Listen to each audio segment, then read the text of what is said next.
Howdy, y'all, and hello, all. Welcome back to OState All Day. I decided to try the live thing just because I haven't done it.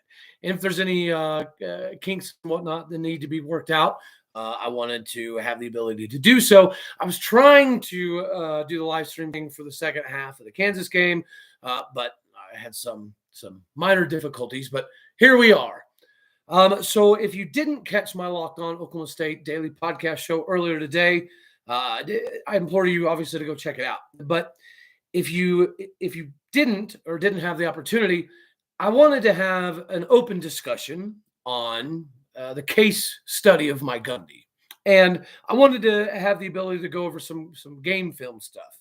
Like there are some strategic, specific reasons that things didn't quite go right. So if you listen to Gundy's post game comments, they were I don't know, pretty vanilla, I guess you could say. He didn't necessarily shed light on anything, I don't know, groundbreaking, right? He kept it pretty short, pretty sweet, fairly simplistic.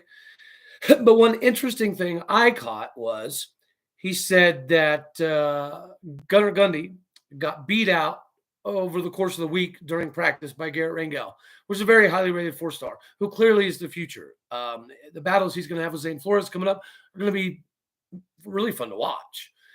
But he made a comment that, basically just by a razor thin margin that Gunnar Gundy got beat out this week.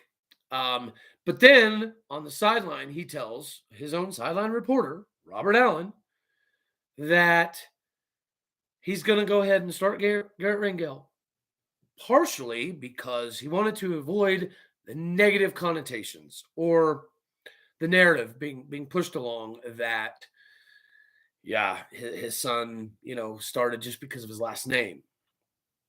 Now, the irony of all this is it's kind of counterintuitive, is it not? To on one hand, say that, not only say, but typically show that you play the guy who's put in the most amount of time. And you play the guy that's put in the most amount of effort. Not always, but by and large, that's something that Gundy does. Look at the running back room. It's a perfect example. I would say that we're pretty loaded at tailback, right? Are we using them properly? I don't know. You tell me. Is 2.9 yards in a game, 3.1 yards in a game, 3.6 yards in a game, is that sufficient for what we deem to be necessary for future success?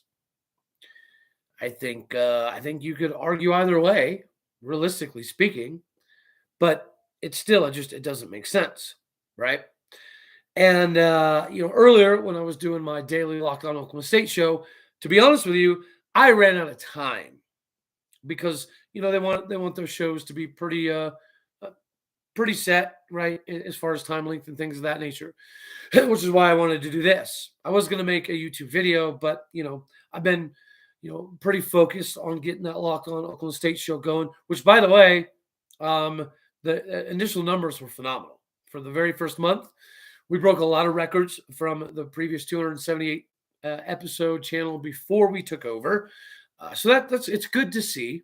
And the listening and downloading, it just keeps continuing to grow.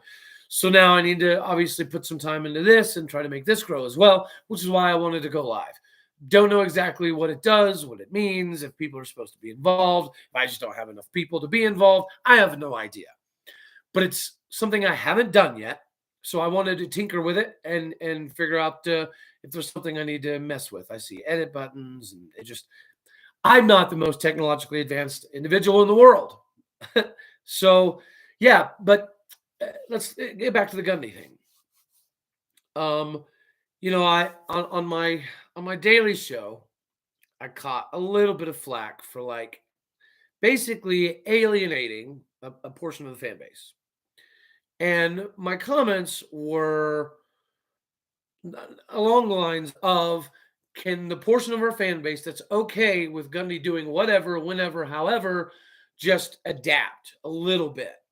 Because if your expectation coming into the season is Gundy can do no wrong, and then no matter what Gundy does, you're happy, 5 wins, 6 wins, 8 wins, 9 wins, whatever it is. But if you have a season where you're good enough to get 12 wins, 11 wins, 10 wins at least, and it doesn't happen, I feel like it's fair that questions arise, right? If you don't put the right product on the field and it's predicated upon your what, right? You can't say on the sidelines that you're starting a quarterback because you want to avoid the negativity or the perception of you starting your son over somebody else.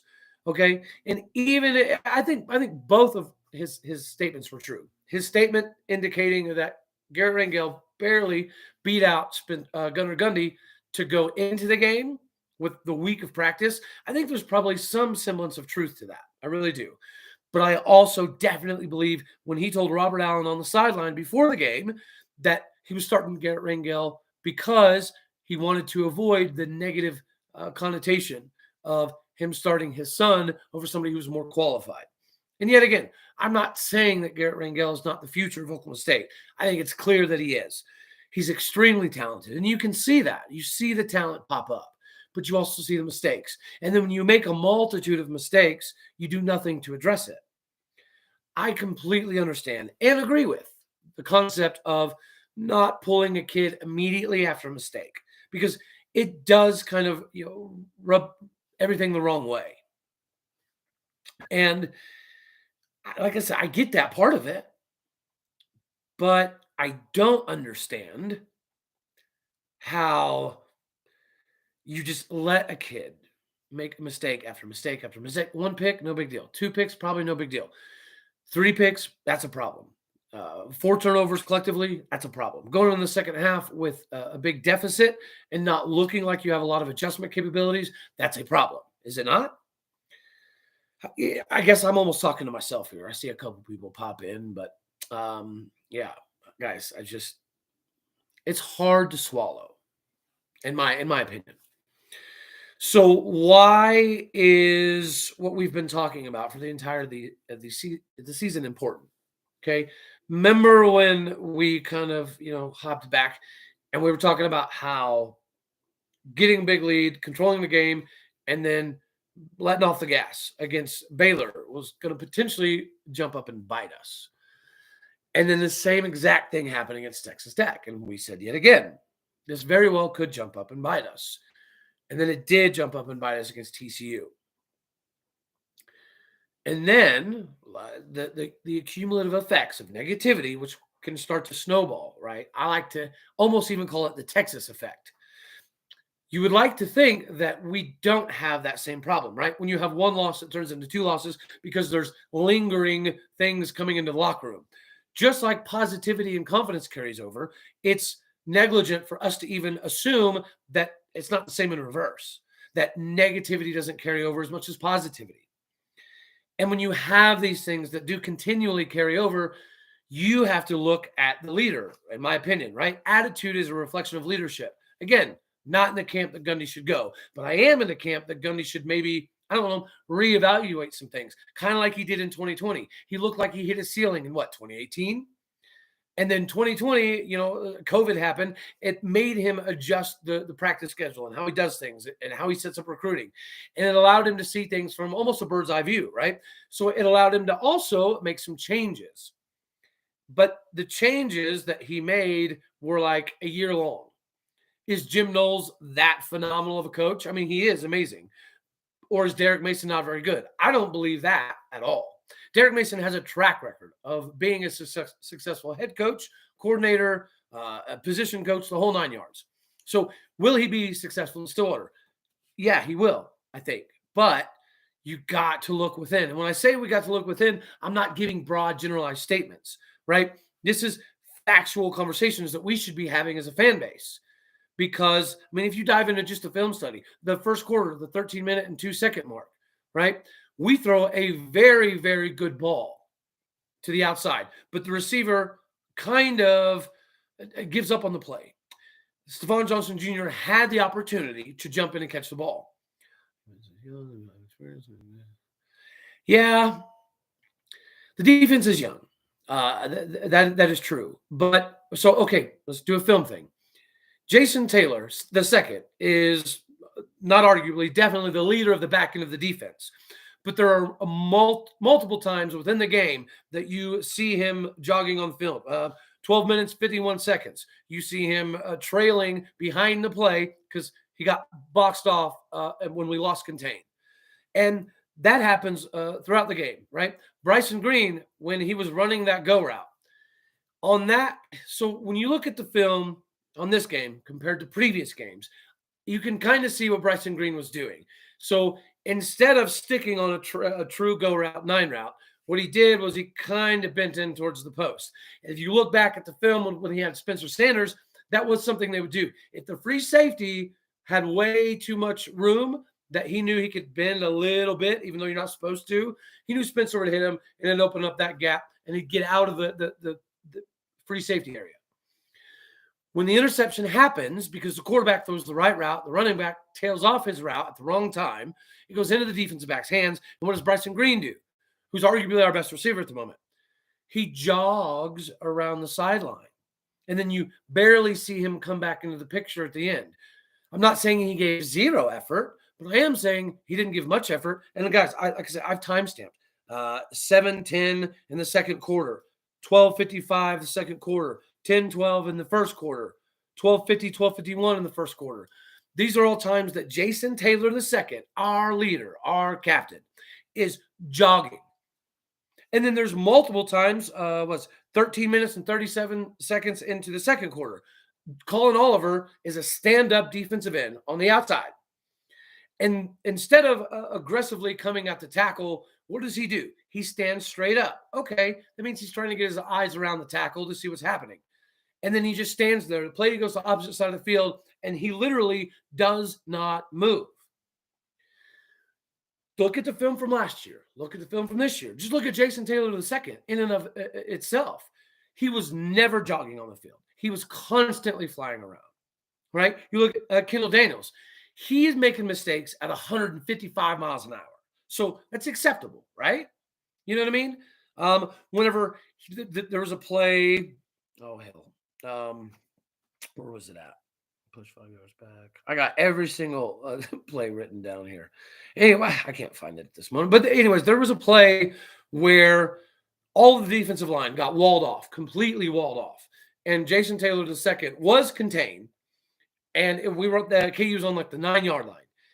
And he literally just hand fought with the defensive end. And he watched Neal run 4 yards by him. And he never tried to shed. He let Neal get to the 1-yard line. He watched it happen. Our best player on the back end of the defense watched it happen. Jason Taylor II. Kendall Daniels didn't do that. There was a play where Kendall Daniels, he wasn't blitzing, right?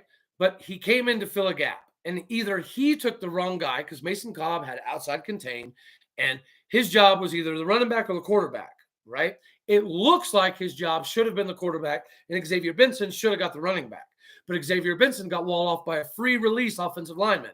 There was multiple times in this game that we allowed free release offensive linemen get to the second level. Like you always hear, get to the second level. If your offensive linemen get to the second level and get a hat on a couple linebackers, you're going to have more opportunities.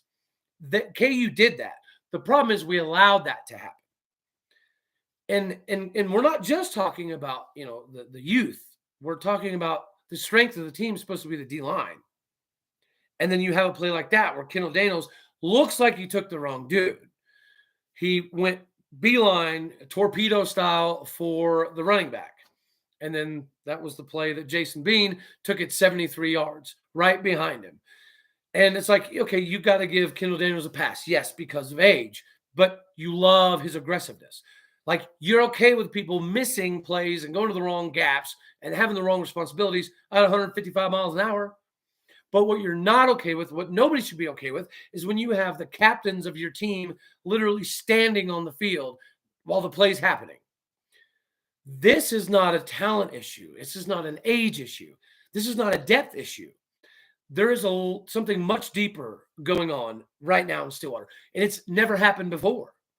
Guys, you got to date back to before Gundy, before we were getting our teeth kicked in like this, especially 2 games in a row. There was one thing I didn't find that hopefully maybe somebody can shoot at me, but I meant to look up when's the last time that Oklahoma State University lost 2 games in the state of Kansas in football in the same year. And I was researching all the way back to 1994, which is the last time that we lost a game in Lawrence, was 1994. And I still didn't find that specific stat. So if anybody can throw that out, that would be actually pretty cool. I can find it, right? That's what I do all day, is dig for this stuff. But yeah, it's just the youth is, I think it should be viewed as a positive, really, because you see the talent, but you see the complacency too, right? And that's why I did this specific breakdown. I said I'll go defensively with 2 minutes and 22 seconds left in the first quarter. We were showing blitz. We bailed on the blitz, right? Brock Martin, Tyler Tracy, and Sione Asi, all 3 of them got driven back at least 3 yards, 2 to 3 yards. You can pause the film, the whole time. You can watch the highlights on YouTube, and most of the film sections will be in there. But you can pause it, and you can see our defensive lineman getting pushed back 3 yards. And then Colin Clay's taking up a double team. He did okay with the double team, but when we're getting pushed back that far on a consistent basis, and then, guys, there were times that the D-line did get some push. And every time the D-line got pushed, what did the KU O-line do? They folded down like an accordion and went sideways. They didn't go against the grain. They didn't try to reset their feet, get position. They just went with it and drove our guys to the other side of the field, which opened up the backside of the field over and over and over. And the reason that's a problem is because that's something that we were talking about 2 weeks ago, 3 weeks ago. That's something KU loves to do. This triple option RPO style of system they run, it's stupid rare. We won't see it again this year. We won't see it again next year until KU. It's very rare. Like, you can envision a little bit of like the Army, Navy, Air Force, Georgia Tech style triple options. But you also, I don't know. It doesn't make a lot of sense, does it? I think we should change. Yes, definitely change the OC. I love Dunn, but okay, so I actually like that one. I like that one a lot. I appreciate that. Because I think this opens a door. Here's the problem with an OC, right? Think back, when's the last time we were extremely, massively successful in the offensive coordinator position? You got to go back to 2010, 2011, the beginning and end of Dana Holgorsen. And then you had Brandon Weeden basically teach part of the offense to Brandon Weeden. And so their connection was so good together. Gundy stayed out of the way, and he respected the hell out of Monken. But the problem with Dana was always they didn't see eye to eye. As in, even back then, Gundy would want to come over the headset, and he would want to change something. He'd want to override or punt or whatever. And Dana would say, no, bro, this is my offense. You hired me to do my job. Watch me put up 55, 65 plus. So they didn't see eye to eye. It wasn't because Dana wasn't good. It wasn't because Dana was drinking vodka and Red Bull on a daily basis. It wasn't because Dana refused to get a house and he had to stay in a hotel because he was uncomfortable with how things were going. Dana saw the writing on the wall. Gundy was not willing to relinquish the entirety of anything. So that's why it didn't work out with Dana. And then Todd Monken left. And then after that, since then, we're hiring these Sean Gleasons of the world, right? Who come from Princeton. And everybody knows the story about Mike Yurcich. And Gundy does get a lot of praise because he finds these diamonds in the rough. That is very true. But it's also true that he does that so he can maintain control. Like, to me, it just seems very apparent. Yeah, we did. We used to have a very high-powered offense. And again, I think that Gundy, he's obsessed with the ability to override. You know, in all his interviews, he prides himself on being the CEO, right? And he is to a large part. But part of being a CEO is putting people in the right position to win. And like, you look at Spencer Sanders, the K-State game. We've known about his injury for weeks. Gunnar Gundy has been taking the bulk of the first team reps for weeks. So why at the last minute will we go to Garrett Rangel? Again, we covered that a little bit in the beginning, but it's all about having control. And he has control of Casey Dunn. Casey Dunn probably will be fairly successful whenever he goes somewhere. But it's not fair for us as a fan base to even remotely think this is a Dunn problem. Gundy wants things done a certain way. And 85% of the time, that certain way is good for us. It's good for the university. But that small percent of the time that he's just overly stubborn, it cost us a lot. And as much as we've ascended to new heights under Gundy, I don't think it's unreasonable to at least ask the questions. And like you're saying, why is Dunn still here? Well, it's because Gundy can control what Dunn does. And he has confidence, right? It's a mixed bag. He wants to be able to have his coordinators be good enough at their job to make that side of the ball improve. But he also wants to have enough control over the whole ordeal. He doesn't do that on defense. Like he'll admit to you, he doesn't really mess with defense much.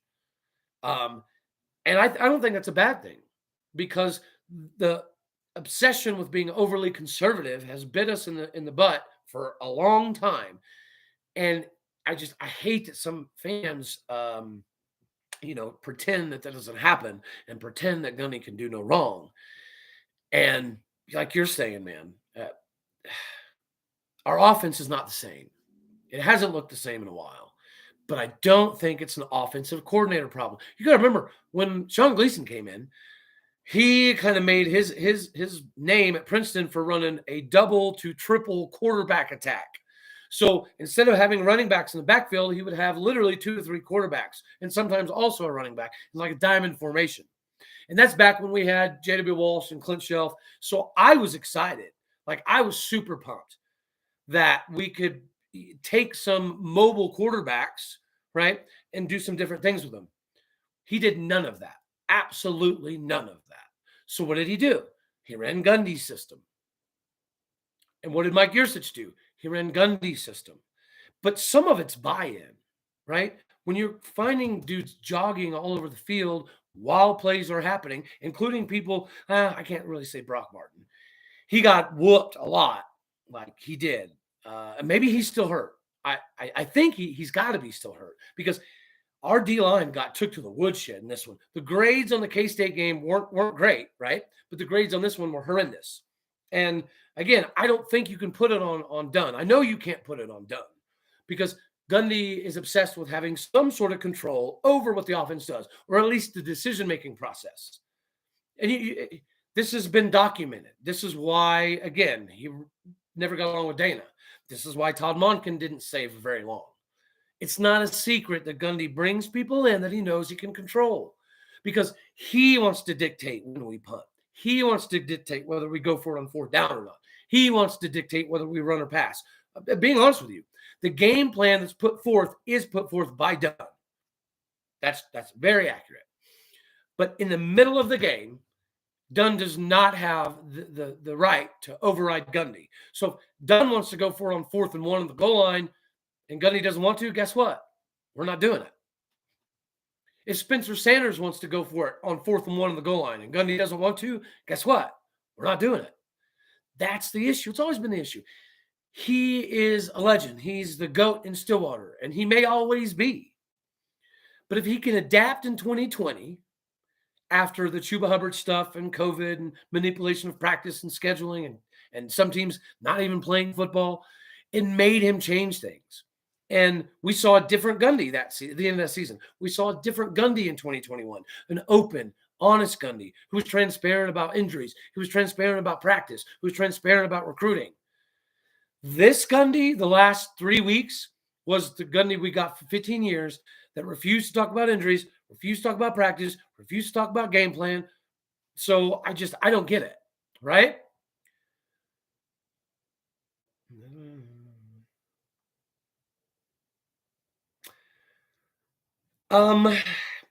See, I don't know if, well, okay. So from a talent perspective, I completely disagree. I would say that this is the deepest we've ever been a wide receiver in the history of Oklahoma State. Like, I don't even think it's close. Even the years where we had Marcella Aitman, Dylan Stoner, James Washington, Chris Lacey, yes, we were loaded, right? But, and you're right, we don't have that guy. That guy was supposed to be Jaden Bray, but obviously he's been injured all season with a wrist injury, as is Blaine Green, who's supposed to be part of that packaging. But Bryson Green has been more than serviceable this season. He's a Marcel Aitman type. Stephon Johnson Jr. can take the top off of any defense at any time, but he also drops quite a few as well, right? So that's just a lack of concentration. That you can blame on youth. Absolutely. He runs really, really good routes. He gets really good separation. He doesn't rely on his hands enough. He tries to let the ball come into his body, which cost him a couple times. But Bryson Green, who's arguably our best receiver at the moment, right, on the outside, that's playing, there's multiple times that you saw him jogging and giving up on plays, just like Jason Taylor. And you're all right. Other than Spencer Sanders, it doesn't seem like we have a lot of offensive weapons. But have you seen Jaden Nixon get the ball? Have you seen what Ollie Gordon can do with the ball? We have seen what Dom Richardson can do with the ball over and over and over. I love Dom. We all love Dom. I'm actually going to I think I'm going to make some T-shirts that like Dom Dozer or something to that effect. I have a massive amount of affection for Dominic Richardson, but is he better than Jaden Nixon? Well, Jaden Nixon's averaging over 6.8 yards a carry when he gets the ball this year. DeAndre Jackson's averaging only over 6.1 yards a carry when he gets the ball this year. So Dom's averaging like 2.9 yards a carry, and he has a significant amount of touches. So you cannot fit a square peg in a round hole, right? That's just common sense.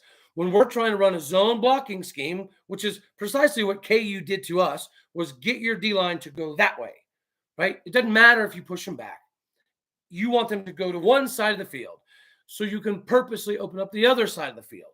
That's what we're trying to do. The problem is, for that to work, you have to have a good cutback. Envision a Tatum Bell. Tatum Bell had over 1,000 yards with OSU and the Denver Broncos by running that zone blocking scheme. Jaylen Warren had over 1,000 yards off of this same exact zone blocking scheme. The problem is we're trying to get Dominic Richardson to find cutback lanes on a zone blocking scheme comparable to a Jaylen Warren or a Tatum Bell. It ain't happening. Love the guy, but it's not happening. But look at Jaden Nixon. For his limited amount of touches, he is really good at that cutback stuff. Dom's not. Dom's a one-cut guy. It is what it is. Is it great for 2-3 yards? 100% all day, every day. Is it good for 10, 12, 15, 18 yards? No. Dominic Richardson's longest run of the season up until before the K-State game was 11 yards all year. Dom's longest run was 11 yards for the first 7 games of the season. But Gundy is just so daggone flipping stubborn that we're not going to change anything. Guess who's going to get the ball a crap ton this Saturday if he's healthy? Dominic Richardson. It doesn't matter if Jaden Nixon scores a touchdown, has a 51-yard run, shakes 3 defenders at the line of scrimmage to get an extra 2 yards. For some reason, that doesn't matter. And the problem is if we can diagnose film and we can point out these inconsistencies and how many times we can catch players walking and jogging and not trying, they're going to see it in film. That's my confusion. All of this stuff, right? To the millisecond, just like this, with 12 minutes and 55 seconds left, we're on the far hash, the short side of the field, which we tried to use the short side of the field over and over and over. It was like we were trying to exploit something, which I don't get, because you have this huge swath of land to operate in, and instead we choose to use this swath of land. But that particular play, right? We try to run a backside naked bootleg 38 sweep with our quarterback to the short side of the field, okay? And our tight end / cowboy back, Schultz, he's on the other side. He's trailing to come over. His only job as a converted defensive end is to pick up the unblocked defensive end, because we purposely gave that dude a free release to do what? To shift the D-line that way. And this guy had one job, to get that one guy, and Schultz ran right by him.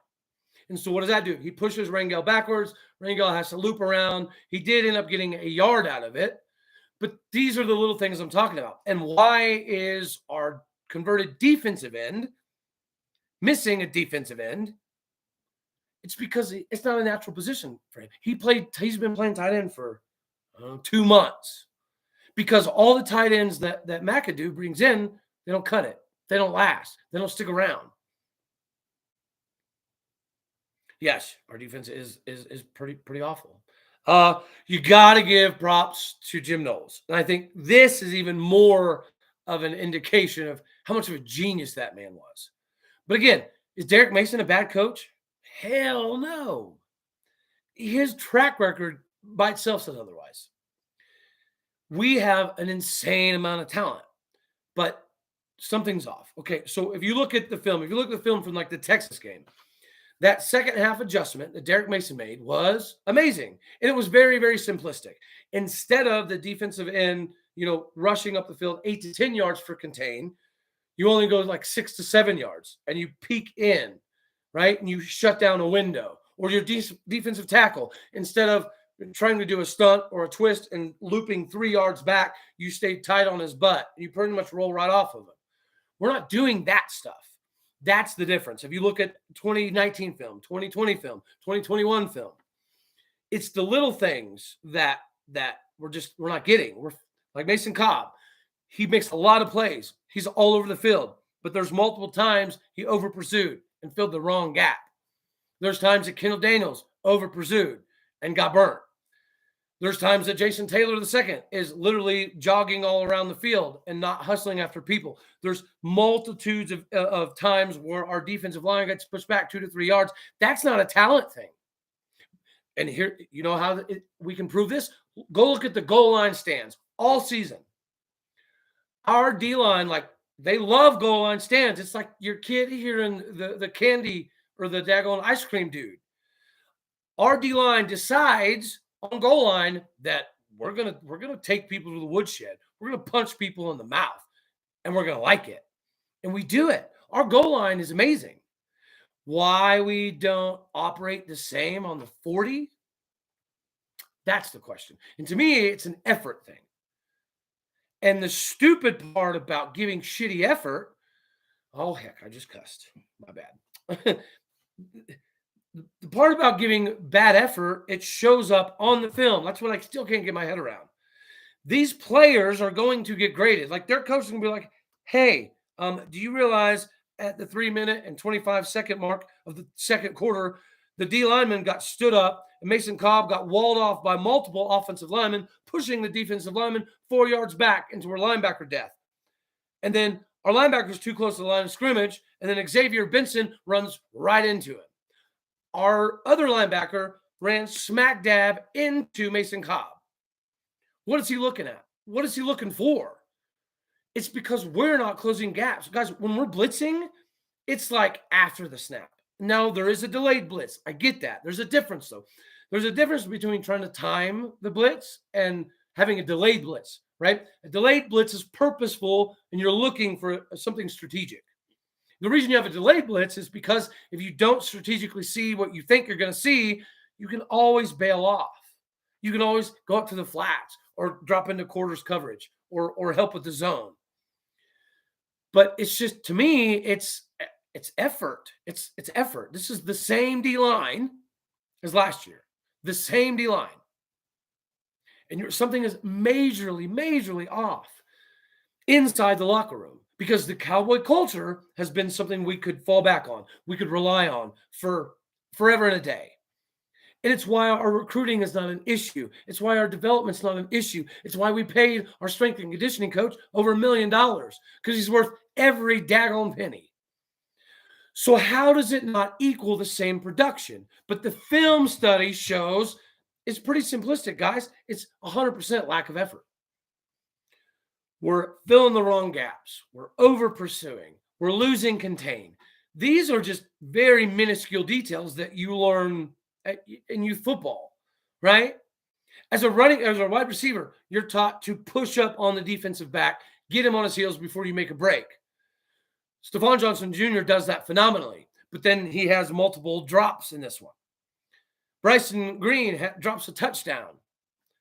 And again, I can't get over, guys, because when you go to film study, they laser point everything you do wrong.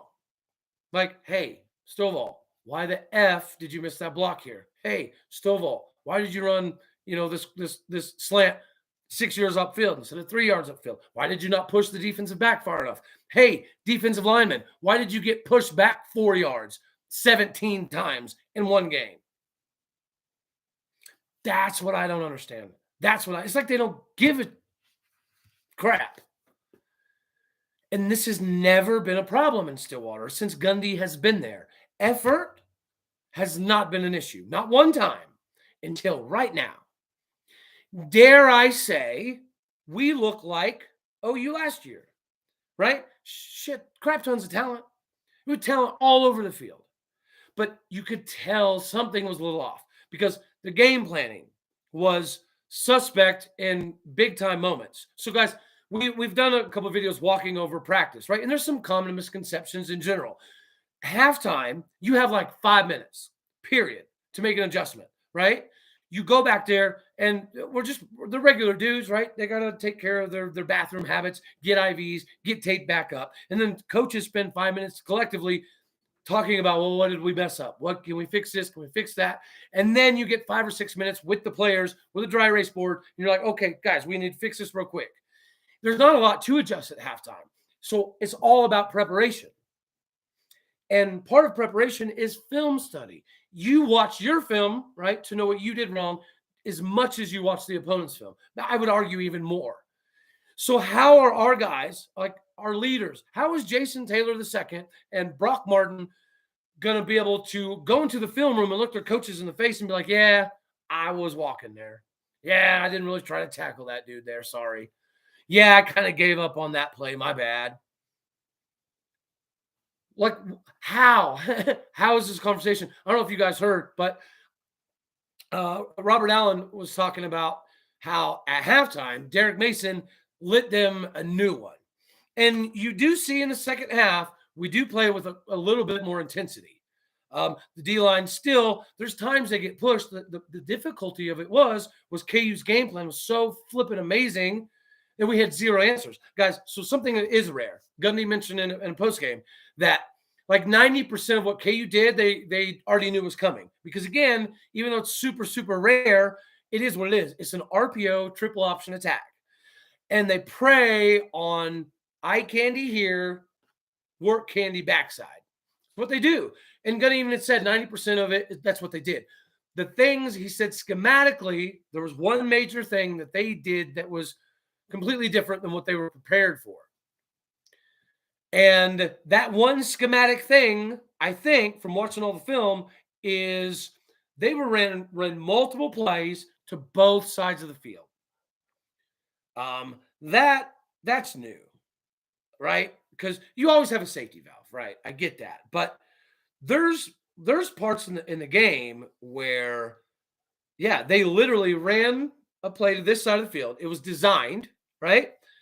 And then to this side of the field, they have their safety valves, but their safety valves had blockers. You don't see that when you watch our film. You watch our right tackle when the play's over, it's going beyond the line of scrimmage. What's our right tackle doing? A whole nada, now nada, nothing. What is KU's right tackle doing? He's running 8 yards upfield to block Jabbar Muhammad.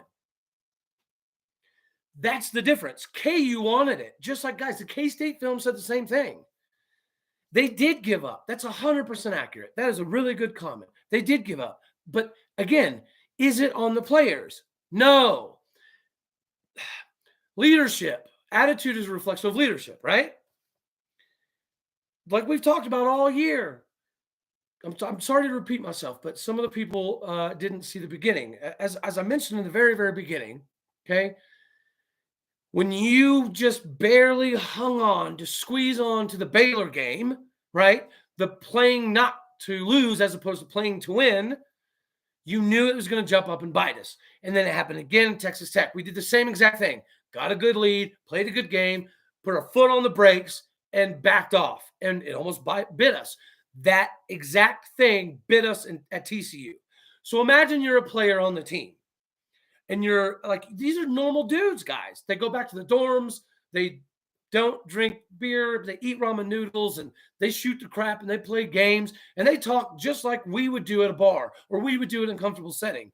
And they talk about practice, and they talk about preparation, and they talk about games, and they damn sure talk about, hey, bro, you feel like our coach kind of gave up on us there? Everything, and guys, this is all walks of life, right? This statement is applicable to your life, to your job, to your schooling, to your success rate, to football, basketball, it doesn't matter. The difference between coaching, right? A good coach can make a team great by playing to win, but a bad coach can make a team just good by playing not to lose.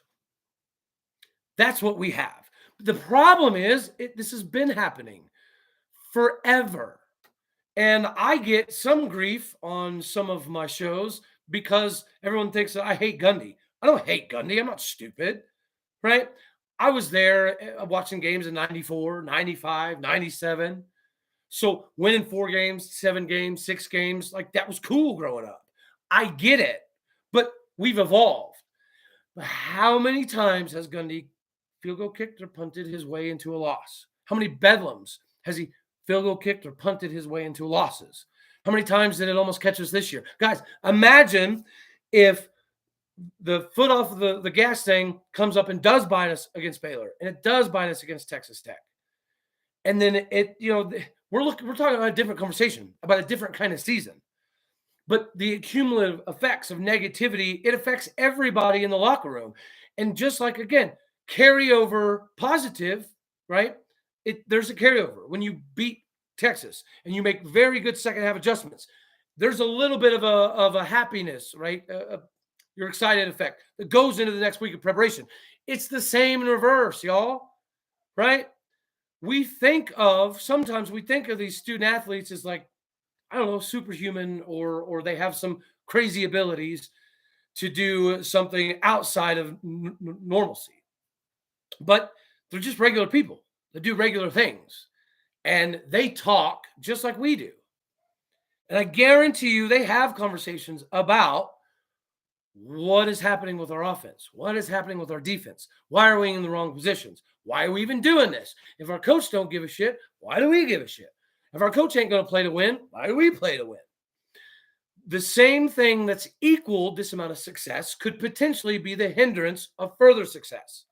This is a conversation we all had in 2018, 2019. Has Gundy reached his ceiling? And then he adapted and he overcame a lot of things, and we saw a different Gundy in 2020. And now we see this old Gundy again. I'm not going to talk about crap. I'm only going to do 10-minute interviews. Instead of being happy and smiling and doing push-ups and promos, he's not doing that. Does he have an eye somewhere else? I would like to hear y'all's opinion. Does he have an eye somewhere else? Because do we not look like OU last year? Again, super talented. Just something was a little off. I thought that Nebraska fans were just completely out of touch with reality and making statements like, we can go get Gundy, we can go get Campbell, we can go get Aranda. I thought that was just ridiculous to even think that Gundy or anybody else in the conference, other than maybe Aranda. I hate the fact that they can't sell out a stadium. Like, that pisses me off on behalf of Dave Aranda. But anyways, could they maybe get Aranda? I don't know, maybe because of that. But I thought it was just them being borderline Texas, right? We can go get whoever we want. We can go get Gundy. I thought it was nuts. Is it? Is it absolutely crazy? I think so. Gundy is not going to be the king of a campus and the king of a town anywhere else. Lincoln, Nebraska, Knoxville, Tennessee, Florida, it doesn't matter. He has the keys to do whatever he wants pretty much on campus because he has the backing of a very good AD in Chad Weiberg and a very good president in Dr. Schrum.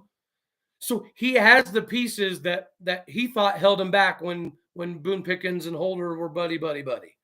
So the thing that he thought held him back, he now has. He has keys to the kingdom. So I don't think he would ever give that up. To me, he likes being in control too much to give up that, in my opinion. But I think it's fair to at least ponder where this is wrong, where we're going wrong, because you're right, something is wrong.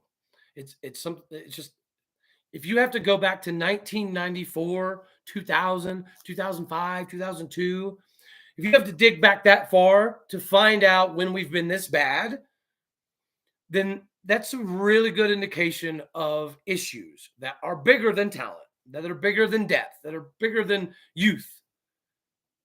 Something's wrong. And I think it's fair that we have conversations about this stuff. Um, yeah, why? Why is Corey Black? 9 minutes 5 seconds, third quarter, very good blitz, and then he takes the wrong angle. Like that offensive tackle was burnt. There's no way in God's purple earth he's going to get a hand on Corey Black, who's running full speed. And the O line kind of does try to get on his back, but instead of getting skinny and taking a short angle, what does Corey Black do? He ropes it around. There's multiple times where our defensive line, when they're doing a stunt or a twist, right, it's supposed to be like we talked about. It's supposed to be pretty quick, right? If you have two defensive tackles and they do this, right, they're switching. You want it to be pretty slim margin between. We're doing it. We're running 3 yards behind the dude to do a stunt or twist. And if the average quarterback has 3 seconds to get the ball out of his hands from snap to release, 3 to 4 seconds, it's your internal clock that's going. If you know that as a quarterback, then the D linemen have to know that too. So you know good and daggone well, the shortest distance is this, not this. So what are we doing? And it's some of the same linemen from last year. So did they get worse? I don't think so. No, there's no way. They didn't get worse. But they're either just not trying enough. They don't believe in the game plan. They're not confident with whatever's happening. There's friction somewhere.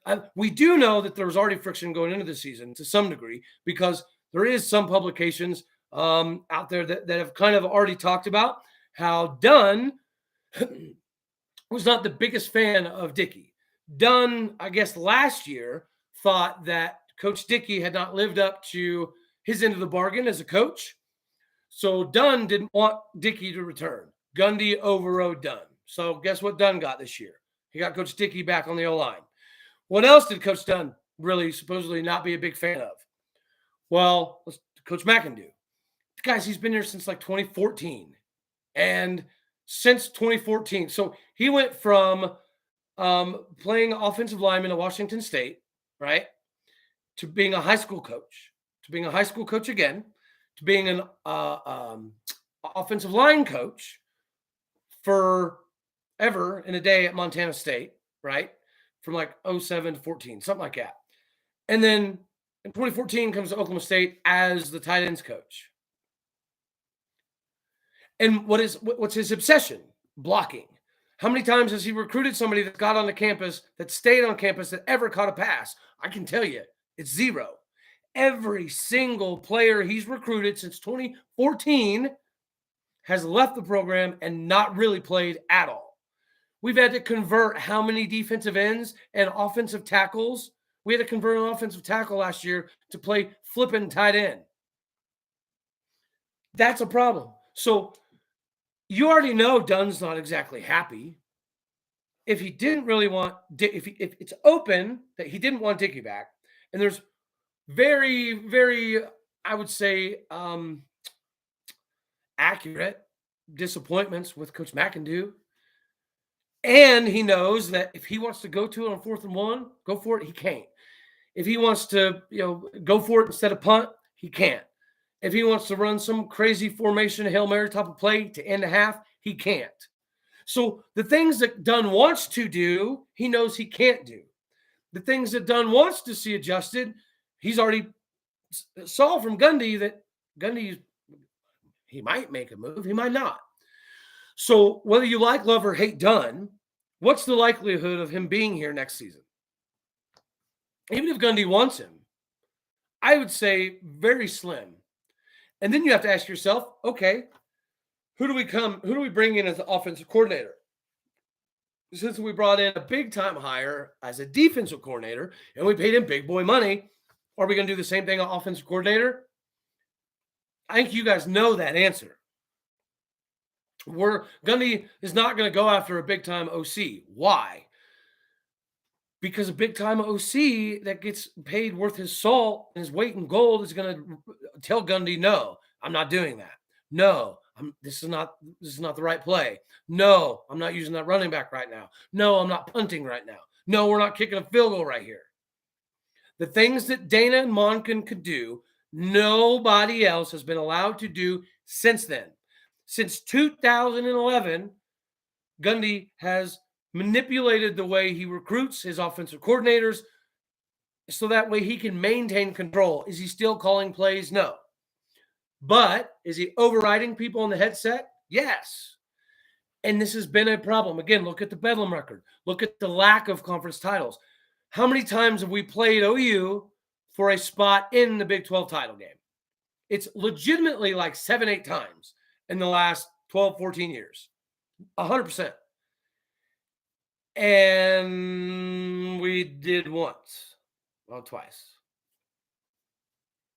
And guys, if you go back and look at those games, it's not because of talent, right? It's not because of the too deep. It's not because of recruiting. It's because of ultra conservative play. And the question that I think we're all asking is, can you be so conservative as a coach that you can make the players feel like you're not playing to win? If the answer is not yes, then somebody needs to tell me how I'm blind and how we can do research all day, every day, and find things that prove this sentiment. Like there's multiple bedlams that he's punting the ball or kicking a field goal on their side of the field with 2 minutes left, 1:40 left. This has been an ongoing thing. The problem is we always give Gundy a pass. Why? Because he's Gundy, right? Because he's Gundy, he gets a pass. But think about it, right? Just write down on a piece of paper. If you're a head coach, if you're a fan of UMass, okay, and you went 3-15 against your rival, and you have multiple All-Americans and you have multiple people that get drafted to the NFL, and you only have one conference title, and you've only played for 2, and the recruiting has always been the same. And I'm not saying there's not a problem with recruiting, in my opinion. You've heard the saying, it's not the Jimmies and the Joes, or it's not the coaches, Jimmies and Joes, whatever that saying is. I probably just butchered that daggone thing, but you get the drift. You hear things like, players win on Saturdays, coaches win on the weekdays, the preparation. So how does Gundy come out after K-State and say, hey, I adjusted practice. I manipulated too many things. I made too many adjustments, and it just didn't go right. It didn't work, right? How do you say that? And then on the flip side, just fall on your face again the very next week. Yeah, it's because he's not scared. Yeah, the reason that we can beat Texas on a year in, year out basis and not OU, I think it's just that. It's a confidence thing. I've made this correlation before when I've been on some of the Locked On Texas shows, Locked On TCU. The way I view Gundy, looking at Bob Stoops for all those years, was the same way that the coach and the water boy looked across the field at that other coach, right? That's how I viewed it forever and a day. And I really thought that, okay, all right, Bob Stoops is retiring. Now it's Gundy's time to pounce. And then Lincoln Riley kicked us in the throat. But again, are we getting demolished? Go back and look over the last 12 years, how many times in Bedlam it's been completely lopsided. It's literally only like 4 times.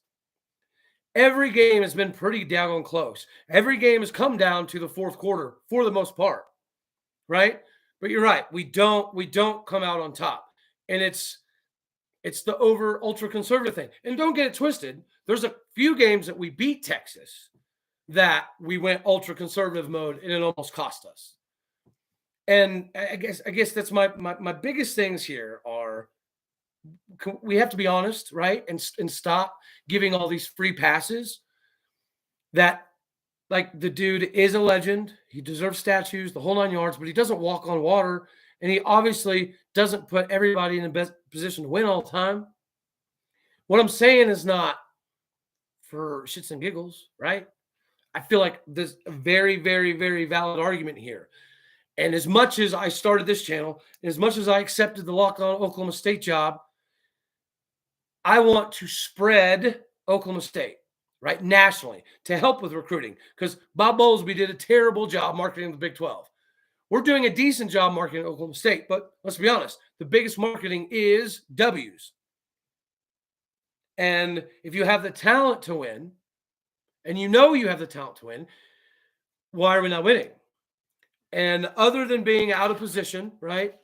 Other than just getting caught up in the wash and our D-line getting pushed back too far and running our linebackers over, basically. Other than that stuff, you're watching the effort.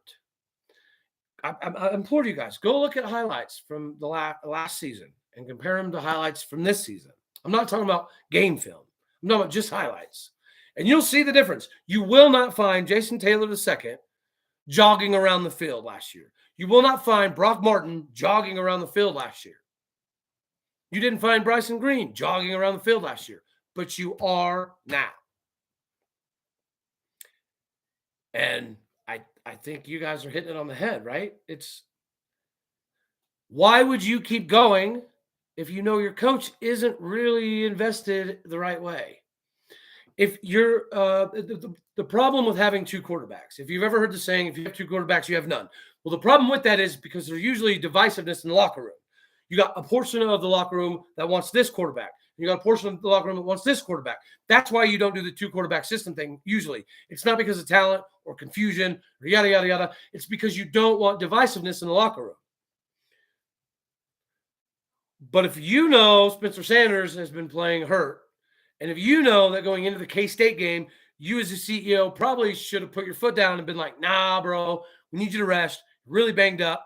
Gundy's been taking the reps with the first team for the last 3 weeks.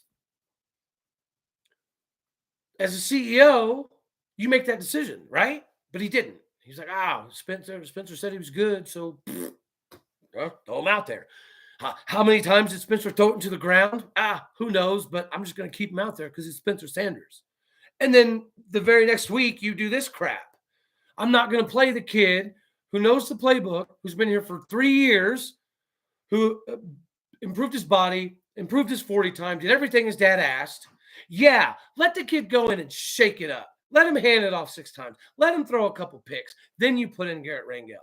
But to simply say that you put in a different quarterback because you don't want to be criticized for playing favorites with your son, if the locker room knows that Spencer Sanders wasn't ready to play for K-State and our coach put us in a bad spot, and then the same locker room knows that Gundy's been taking first-team reps pretty much all year, the bulk of first-team reps for the last 3-4 weeks due to Spencer Sanders' injury, and now all of a sudden we're going to flip it to this phenomenal freshman who, again, is going to be phenomenal. I get it. I see it. I feel it. But I don't feel this stuff that's going on in the locker room with Gundy. He is so contradictory. He's so closed off now. It's a problem. Something is wrong. Who was better? 2011 OState, 2021 OState.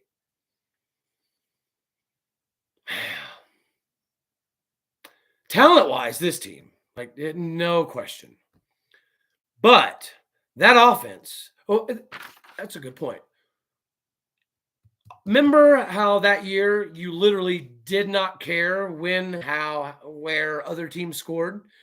Like, you had that confidence. Like, you literally didn't give 13 craps when the other team scored because you're like, it's all right. Whedon's going to go down. We'll score again. And we would over and over and over. But you knew the defense was only going to be productive if they got turnovers. So that year, the offense is light years ahead of this offense, just from a play calling and production standpoint. We did a really good job in 2011 on exploiting the defense's weaknesses. We're not doing that this year, right? And that, I think, that does, I don't know, that's a good question because we had the same confidence last year in the defense. So the 2011 offense was, we didn't care what the other team did because we're going to go figure it out. Well, that was the defense last year. We didn't care what our offense did because we knew our defense was going to take care of it. But you know what? I'm going to say 2011. I am. I'm going to say 2011 because we put ourselves in positions in 2011 to not have to worry about the Gundy ultra conservative games. Let's call a spade a spade. What Dana put together and what Todd Monken and Brandon Whedon were able to ride with, they could put games so far out of reach that Gundy could go conservative mode all he wanted to, and it didn't matter. Like, if we're up by 35, sure, Gundy, you want to punt? Go ahead. Sure, Gundy, you wanted to kick a field goal on like third down? I'm not saying he did that, but that type of thing, it's like, yeah, sure, go ahead. We didn't care in 2011 because our offense was a Ferrari. Last year, I would say it was a little bit more nail-biting. And offensively, we didn't put ourselves in positions to win very often.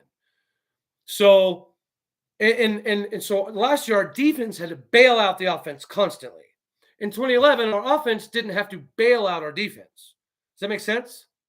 So I think that would be the difference. Is talent-wise, it's not even close. We are twice as good athletically and talent-wise than we were in 2011.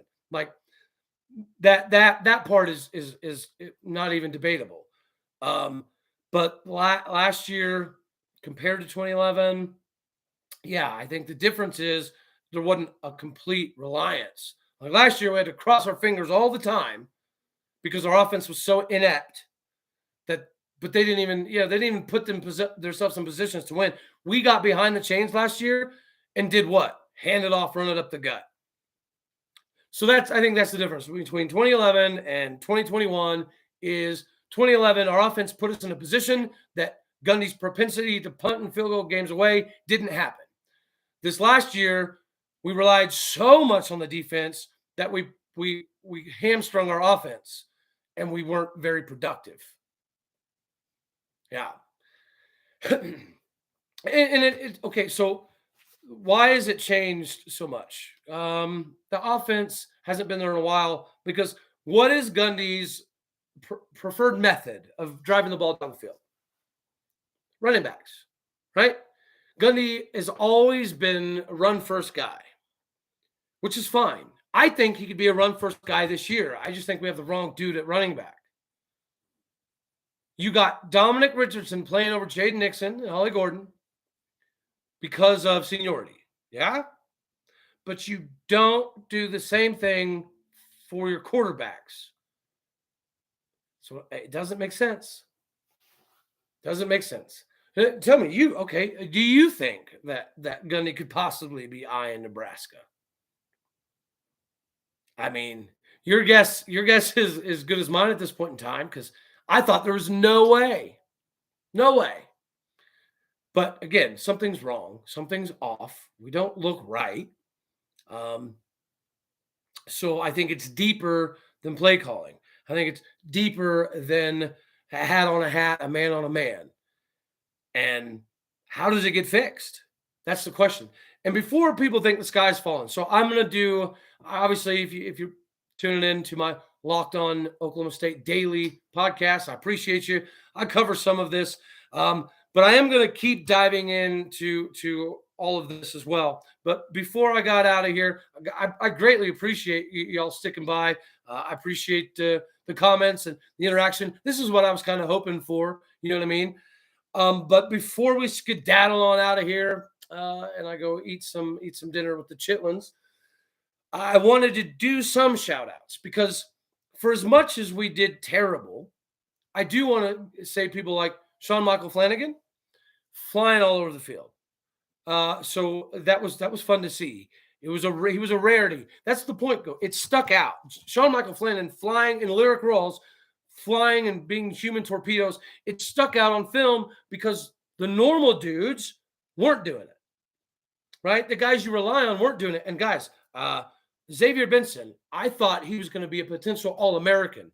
I drank way too much of his Kool-Aid because every time that Mason Cobb gets washed up in something or Mason Cobb, goes too far uncontained, basically anytime Mason Cobb makes any mistake, Xavier Benson's screwed. Like there's multiple times that he is trailing Mason Cobb and like running into him. So if Mason Cobb misses or takes the wrong guy, Xavier Benson is just SOL. And Xavier Benson, when he blitzes, he's blitzing after the ball is hiked. Not a delayed blitz, just after. Kendall Daniels, love the tenacity. I'll take it, right? He graded with a lot of MAs, missed assignments, but he was doing it full speed. So, right, you got to give him a pass. I loved seeing Langston Anderson out there, guys. I remember when Rashad Samples came in, I was big on him. Didn't pan out. He's a really, really good coach now, so that's cool. But then when Langston Anderson came in, I was like, all right, cool. We got a replacement for what Rashad Samples was supposed to be. And then injury. So I loved seeing him get the field. He bailed Garrett Rang out with a couple of catches. His routes are pretty daggone crisp. Yeah, no, I don't think he's going to Nebraska. I don't. But what I'm saying is it not fair to assume that he's at least flirting with the idea? Because, again, his preparation is terrible. Even when he says, hey, I screwed up the K-State game. I didn't have us prepared. I will be better at preparation. And then the KU game looks even worse. Right? So, yeah, I don't necessarily think he's going to Nebraska, but I do think it's fair to at least have a conversation, right? Because something's off. And you're right. It is because he's the king of the town. He loves being the king of the town. And nowhere he goes is going to give him what he has. He can literally call the AD and call the president and walk into their office, and that type of stuff will never happen at a Nebraska or even a Temple, right? Because he's built this thing up. And again, that's where we're, as a fan base, we're in this 50-50 debate, right? We're all stuck in the middle because he's done so much and he's an amazing coach and you don't want to see him go. But then at the same time, you're like, okay, I see the talent. I see what Rob Glass has done. What is happening? Why are we getting worse? Why are we going backwards? Why do we have players walking on the field? Why do we have defensive linemen getting pushed back 4, 5, 6, 7 yards over and over again? Not outliers. Our best defensive linemen have multiple plays where they stand there or get pushed backwards or get pushed sideways. Guys, Tyler Lacey has NFL abilities all day, every day. NFL people even say that, right? But the production's not there. He's not shedding blocks this year like he did last year. Brock Martin, so glad he came back. He's a good ambassador for the university. He's a good captain to have. But he's standing straight up and getting pushed back 4 or 5 yards. Sione Asi, he's a beast, over 300 pounds. Those are rare, right? Gundy talked for years about how the problem we had when recruiting was we could never get 300-pounders. Now we have multiple 300-pounders. What are we doing with it? Nothing, right? You have Colin Clay eating a double team backwards, right? Which, I mean, Colin Clay, he actually did some cool stuff, but there are times where he's literally facing the wrong way. And the running back is running off of his butt. So you know that was his gap. And if the running back is running off of his rear end, that was his responsibility. But it's not just him. It's happening to Trace Ford. It's happening to Colin Oliver. Colin Oliver, excuse me. Colin Oliver doesn't look like he wants to make half of the tackles. I feel so – I hate being negative.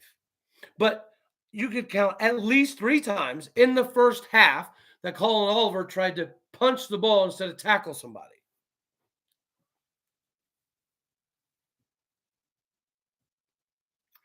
I actually wasn't the biggest fan, to be honest with you, of those jerseys. If we were to bring back one that we haven't yet, I would like the Les Miles era where it had the little Oklahoma and the big state, the Tatum Bell era, Josh Fields era uniforms.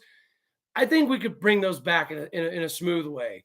Now, I liked the 2011, 2015 style uniforms back then, kind of, just because it was fun to be different. Remember when we were being compared to like the Oregon of the Midwest? To me, that was super, super cool. So I liked the trajectory of where we were going with the uniforms in that time frame. I'm just not the biggest fan of how the setup was, right? When you look at those uniforms compared to these uniforms now, they just look like child's play, in my opinion. And there are there are some throwbacks that we haven't brought out or that we don't wear enough, guys. Remember those Thurman Thomas throwback that we wore against Texas with Trayson Wallen had that crazy catch, or not Trayson, sorry, Tylen. Those uniforms I think are some of my favorite, but I'll also admit the solid orange with the Buck and Bronc solid orange helmet with a black Buck and Bronc that we wore for homecoming. Those are slick. I like the all orange stuff. And in the 90s and the early 2000s, we did that a lot. Back in the Tony Lindsay days, Jamal Fobbs, Nathan Simmons, Alonzo Mays, we were always rocking all solid orange, and I loved it. I loved every bit of it. I hate that. So the 2011, 2014 style, the gunmetal charcoal gray stuff that we were trying to use back then was atrocious. I think that might be part of it. But for nostalgia reasons, we should bring back the 2011 uniforms. For that reason alone, we absolutely should. To me, does it look good? I don't think so. But the nostalgic reasonings behind the 2011 success, I think that's cool. Last year, having the 2011 team come back and being on the field for Bedlam and all that, and seeing Des Bryant running around, picking up Gundy, going crazy, that's a game that those jerseys should be brought out for. All right, brother. Has anybody got any more questions before I do skedaddle on out of here? I can agree with that, but one thing I will say on that. So you know how we've been doing that like triple piping a lot? To me, that almost looks like because our contract for new uniforms is next year, right? It almost looks to me that we're setting our helmets up now to mirror what our uniforms are going to look like next year. And these are usually like 4 to 6 year contracts, right, for these uniforms. And they'll do specialty uniforms and all that, but your baseline uniforms. So I think if that's any indication how often we're doing that triple old school piping, I do think our new uniforms that come out next year are going to be kind of throwback style. If I'm guessing, we could be completely wrong because we do have 73,000 helmet designs and helmet styles. As far as the uniforms this year, I kind of agree, right? I think they look good. They look clean. They look professional. But I hate that they don't have Oklahoma State Cowboys now, not a nothing nowhere. I don't like that part. Like the only recognizable OState thing we have is the little sheriff's badge and then the Cowboys running down the leg. Like I said, I like the old school Barry Sanders, Thurman Thomas, Oklahoma State long font that we wore against Texas, where Tyler Mullis had that crazy catch.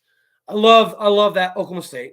I love the OState from the Tatum Bell, Josh Fields era uniforms, where it had just the little Oklahoma and the big state. I think there's some cool things we could do with that. All of the throwbacks we've put together have been pretty clean. I'm indifferent on the black helmet with the white, just simple font OSU. I know it's super old school, which is cool for nostalgia yet again, but I wasn't the biggest fan.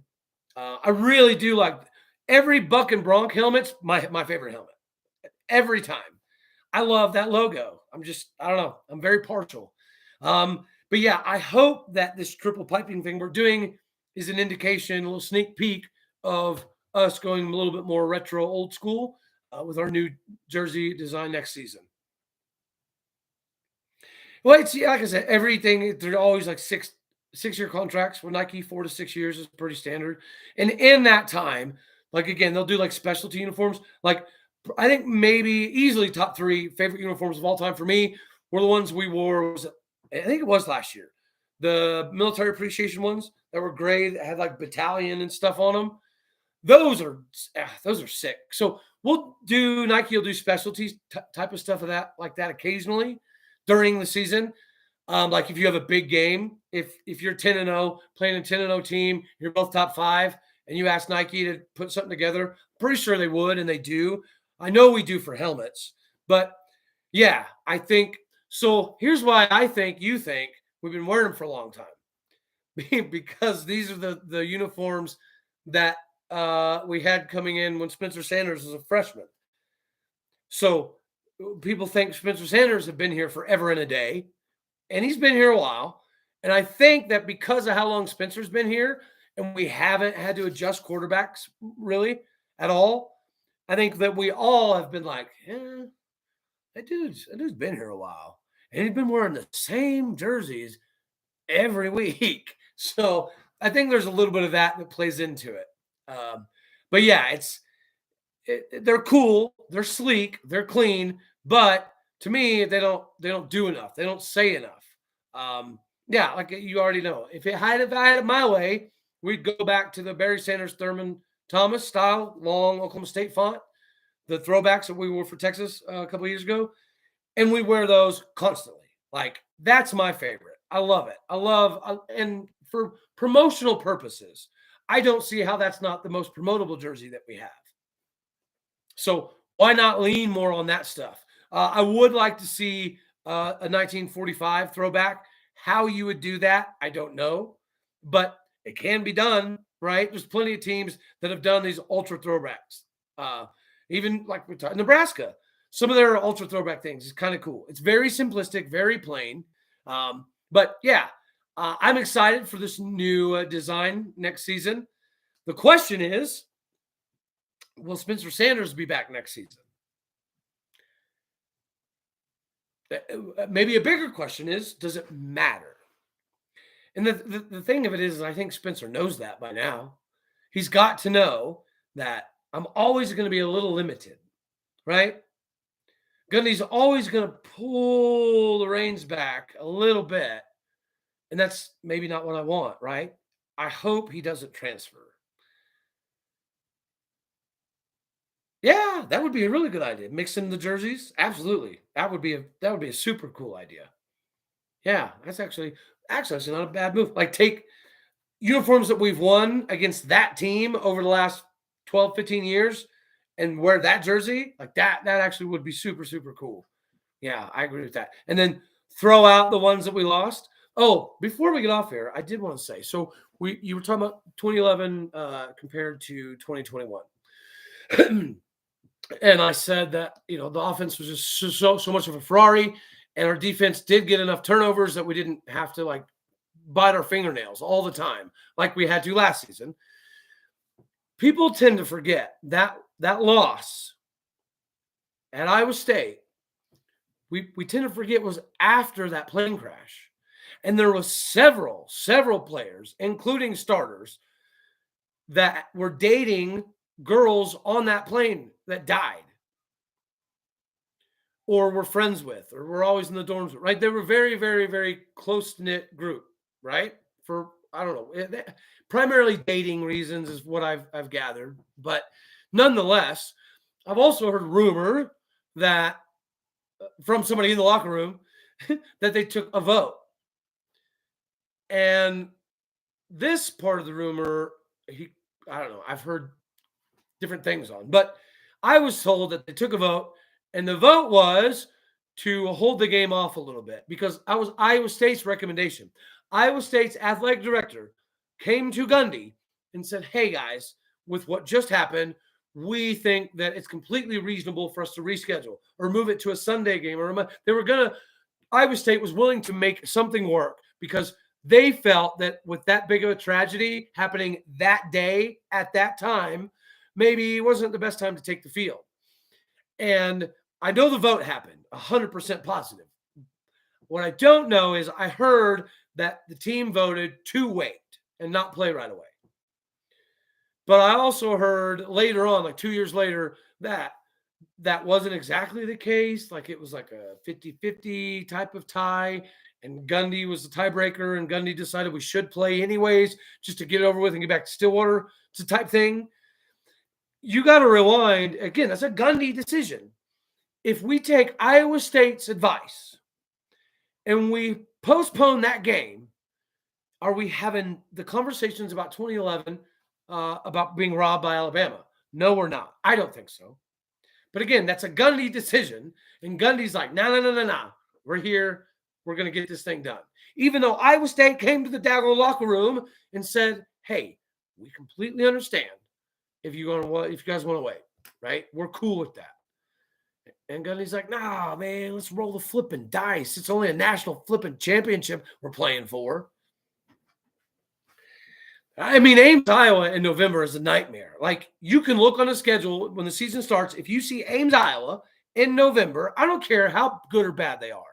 It's like, oh, man, that's not fun. Last year won't beat.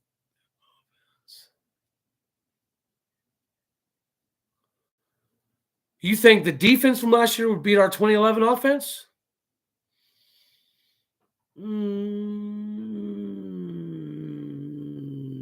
I don't know, man. I'm trying to think of where the biggest difference was. Depth is the huge difference. But okay, so if you took every starter from 2011 offense and every starter from 2021 defense, man, that's a good one. Geez, bud.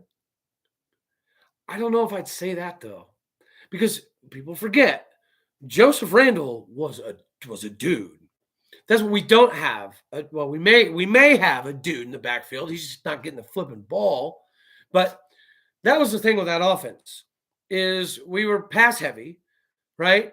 And we could do no wrong. We ran multiple route concepts, but we could also hand the ball off to Joe Randall, and he can make some stuff happen. That's something that we don't have. Last year we did have Jalen Warren, so I kind of oof. Dang, man, that's a good one. It really is. What would the you might be right. Actually, yeah, man, you probably are right. You probably are right. I'm trying really hard to go with the 2011 offense, but watching film like this and breaking it down, right? You see where we miss Malcolm Rodriguez. And I'll admit, we miss him way, way more than I thought we would or ever could. Mason Cobb's pretty daggone salty. Xavier Benson is talented, but Lamont Bishop does 10 times more, especially in goal line. Guys, Lamont Bishop is a beast. Why doesn't he start over Xavier Benson? My guess would be lateral, side to side. Xavier Benson is a lot faster, but it's about read and react, right? The only person that we have that read and reacts instantaneously right now is Mason Cobb. But even this last game, there's multiple times that his read and react was okay, but by the time he went to react, he was already in the wrong position. Like, he put himself in a bad spot. Best ever at OState. Yeah, probably. I think that if Des Bryant doesn't get screwed out of his junior year, then that's a different conversation. Yeah, Justin Blackman was that dude. Rashawn Woods was really, really, really good too. This wide receiver U thing, it comes in waves, and I feel like we have the talent now. We got to fix the drops, but the drops comes down to focus. Yeah, Justin Blackman was good. Hartley Dykes was a beast. He gets a bad rap because throwing us under the bus, right? But so did Dexter Manley. He threw us under the bus. And I don't think that people think as negatively. Regardless, Justin Blackman does need to come back to campus far more often because, yeah, he's on the top 3, no doubt, to ever play at Boone Pickens. Yeah, and his NFL career was going to be amazing. If you look back in his first or second year, I get whatever, one of the years that he got suspended, right? He had 649 yards receiving in 4 games. And then he got suspended. So even, people who are like, oh, yeah, he was a bust. He was, right? He was. But you could see that he wouldn't have been if he could have just put down the blunt sticks. And isn't it crazy that the things that Dexter Manley and Hartley Dykes pointed out years ago are beyond easily legal now for the most part? You hear stories about Lindell White getting a $120,000 duffel bag in his room. Like, we knew this stuff was happening. Now we can openly do it. Isn't it crazy? And now, like, the weed policies are completely different. So if Justin Blackman was in NFL today, he'd still be playing. He would. Yeah, it's crazy how time, the process of evolution changes, those types of things. It is pretty crazy. But I really, really do the comments, the back and forth. This has been amazing. Hopefully that you are checking out my Locked On Oklahoma State page on a daily basis. Check back here as well. I'm going to be doing quite a bit of content on here. I had to work out the legalities between what I can put on YouTube as opposed to what needs to be on the Locked On show, since they are paying my bills. But yeah, this live stuff, this is something I want to get a little bit more used to. And I now see, without interaction, a live show is pretty pointless. So thank you very much. I greatly appreciate it. I can't wait to see you for the next one. I'll be on my daily Locked On Oklahoma State show tomorrow. I might make a YouTube show. I'm not 100% sure, but I will 100% make the Locked On show. I'll do more of this live stuff. I want to do this live stuff during the games. So absolutely stop by Saturday if I can do that.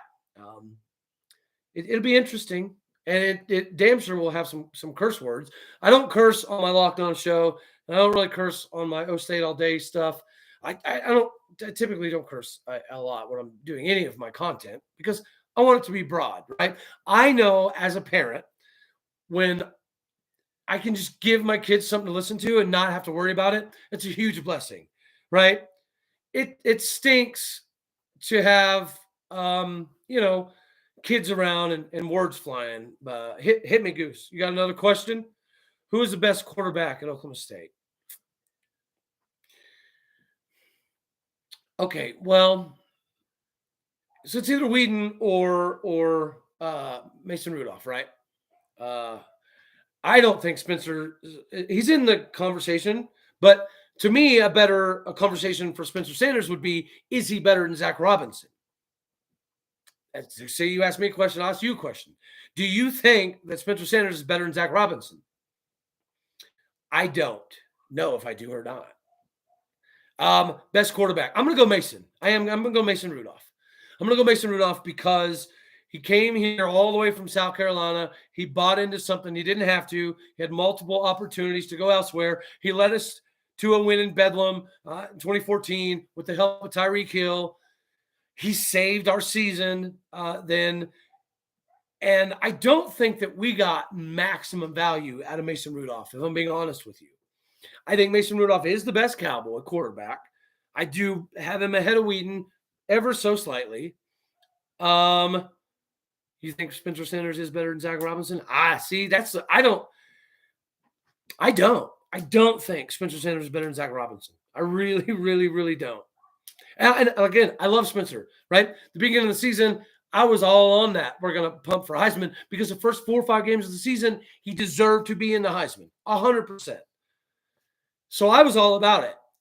But the difference between Spencer Sanders and Zach Robinson is Zach Robinson did more with less, right? I think that's fair. Spencer Sanders has had a bunch of Ferrari-level talent around him.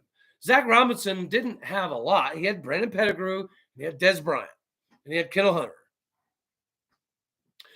He didn't have the same line, right? Even if you were to think of Russell Okung, still not the same. The depth is not the same. The wide receiver core is definitely not the same. Spencer Sanders has had so many weapons, but okay, let's look at last year. What did we do 90% of the time? Throw it to Tay, throw it to Tay, throw it to Tay. And Tay had a decent amount of drops. Tay Martin had way more drops than Justin Blackman, right? But he didn't use the rest of the offense. Like, if I'm Brennan Presley, I'm like, bro, hey, homie, help me out. Throw me the cotton picking ball. Last year, it was all about Tay Martin. So Spencer, and that's been the same. Like, look back. What did Brandon Whedon do? Hit a lot of receivers, get the ball out fast. What did Mason Rudolph do?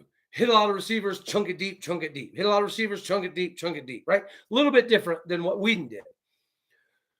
But what has Spencer Sanders done? And historically speaking, he becomes very reliant on 1 or 2 receivers every year.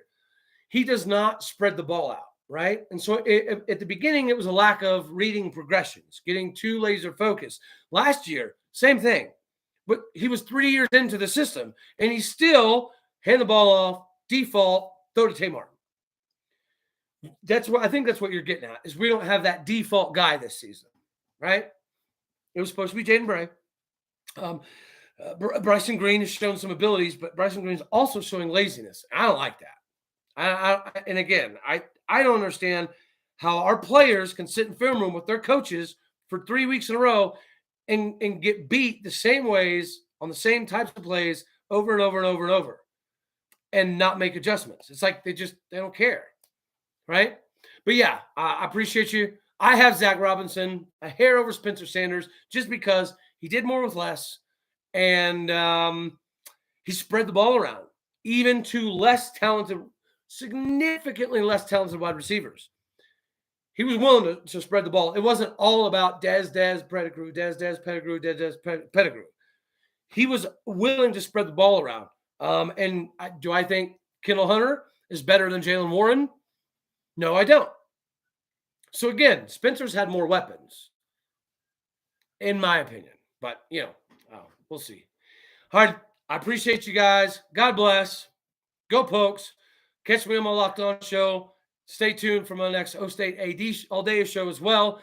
You can find me on Twitter at All Day OState. That's at All Day OState. You can also find me on Facebook, OState All Day, right? Flip backwards. Until next time, I appreciate you. This has been pretty fun. See you guys later.